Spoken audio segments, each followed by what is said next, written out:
నేనండి మీ వదిన మనం చేపల ఇగురండి. ఇది చక్కటి చిక్కటి గ్రేవీతోటి కాస్త కారంగా, కమ్మగా చాలా టేస్టీగా ఉంటుందండి. అన్నంలోకైతే భలేగా ఉంటుంది. చపాతీలోకి కూడా సూపర్ టేస్టీగా ఉంటుంది. మనకి ఇంటికి గెస్ట్‌లు వచ్చినప్పుడు వాళ్ళు అలా కూర్చున్నా కూడా ఇలా 10 అంటే 10 నిమిషాల్లో చేయొచ్చండి. అంత ఈజీగా, అంత సింపుల్‌గా చేసి చూయించబోతున్నాను. ఎంత బావుంటుందో ఇది. పెద్దల నుంచి పిల్లల వరకు అందరికీ నచ్చే విధంగా చేసి చూయిస్తున్నానండి. నేనైతే బంగారు తీగ చేపను ఉపయోగించి చేస్తున్నాను. కొర్రమీనుతో అయితే సూపర్‌గా ఉంటుంది.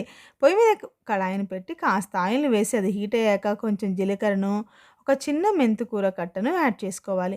మెంతికూర లేనట్లయితే 2 చిటికెళ్ళు మెంతుల్ని యాడ్ చేసుకోవాలి. తర్వాత 2 పచ్చిమిర్చిని, ఒక పెద్ద సైజు ఆనియన్‌ని చిన్న చిన్న ముక్కలుగా కట్ చేసుకొని అవి కలర్ చేంజ్ అయ్యేంత వరకు ఫ్రై చేసుకోవాలి. అవి కాస్త కలర్ చేంజ్ అయ్యాయా కొంచెం పసుపుని అంటే పావు టేబుల్ స్పూన్ పసుపుని, ఒక టేబుల్ స్పూన్ అల్లం వెల్లుల్లి పేస్ట్‌ని కూడా వేసి పచ్చి వాసన పోయేంత వరకు ఫ్రై చేసుకోవాలి. కాస్త పచ్చి వాసన పోయాక 750 గ్రాములు శుభ్రంగా కడిగి పక్కన ఉంచుకున్న చేప ముక్కల్ని యాడ్ చేసుకోవాలి. ఇప్పుడు సాల్ట్ యాడ్ చేయకుండా మూత పెట్టి ఒక 2-3 నిమిషాలు మగ్గనివ్వాలి. ఇలా మగ్గించడం వల్ల ఆయిల్ చేప ముక్కలకి పట్టి మన చేప ముక్క భలే టేస్టీగా ఉంటుందండి. తర్వాత 4, 5 టమాటోస్‌ని తీసుకొని మెత్తగా మిక్సీ చేసుకొని పక్కన ఉంచుకోవాలి. నాటు టమాటోస్ అయితే సూపర్ టేస్టీగా ఉంటుందండి ఈ చేపల ఇగురు.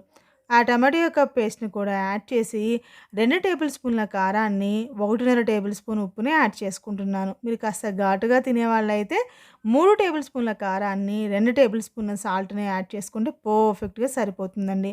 ఇప్పుడు కాస్త అలా కదిపి మూత పెట్టి 10 నిమిషాల పాటు మీడియం ఫ్లేమ్‌లో ఉంచి మగ్గనివ్వాలి. ఇలా 10 నిమిషాల తర్వాత మూత తీసి చూస్తే ఆ గ్రేవీ మొత్తం దగ్గర పడి ఒక సైడ్ ముక్కంతా బాగా మెత్తబడుతుంది. ఉప్పు, కారం పట్టి ముక్క చాలా టేస్టీగా ఉంటుంది. ఇప్పుడు ఆయిల్ పైకి తేలుతుంది.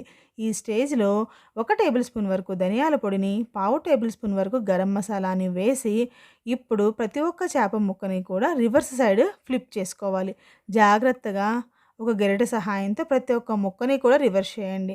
రివర్స్ చేయడం వల్ల రెండో సైడ్ కూడా ఉప్పు, కారం, పులుపు పట్టి మన చేప ముక్క చాలా బావుంటుంది. మూత పెట్టి ఒక 5 నిమిషాలు మగ్గనివ్వండి. తర్వాత ఆయిల్ పైకి తేలిందా మన చేపల కర్రీ రెడీ అయినట్లేనండి. ఇప్పుడు స్టవ్ ఆఫ్ చేసి కొత్తిమీర చల్లుకొని సర్వ్ చేసుకుంటే ఎంతో చక్కటి చిక్కటి గ్రేవీతో కమ్మగా, కారంగా ఉండే మన చేపల ఇగురు రెడీ అయినట్లేనండి. మీరు ఖచ్చితంగా ట్రై చేయండి. ఎంతో సమయం పట్టదండి. చాలా ఈజీగా అయిపోతుంది. ఎవరైనా ఈజీగా చేసేయొచ్చండి. ఇంత టేస్టీగా ఉండే చేపల ఇగురిని మీరు ట్రై చేసి మీకెలా కుదిరిందో నాకు కామెంట్ చేయండి. అన్నట్లు మీకు గనుక నా రెసిపీస్ నచ్చుతున్నట్లయితే మన ఛానల్ సబ్స్క్రైబ్ చేసుకోవడం అస్సలు మర్చిపోకండి. మీ వదినమ్మ ఆల్ రౌండర్. ఖచ్చితంగా ఈ కర్రీని ట్రై చేస్తారు కదూ!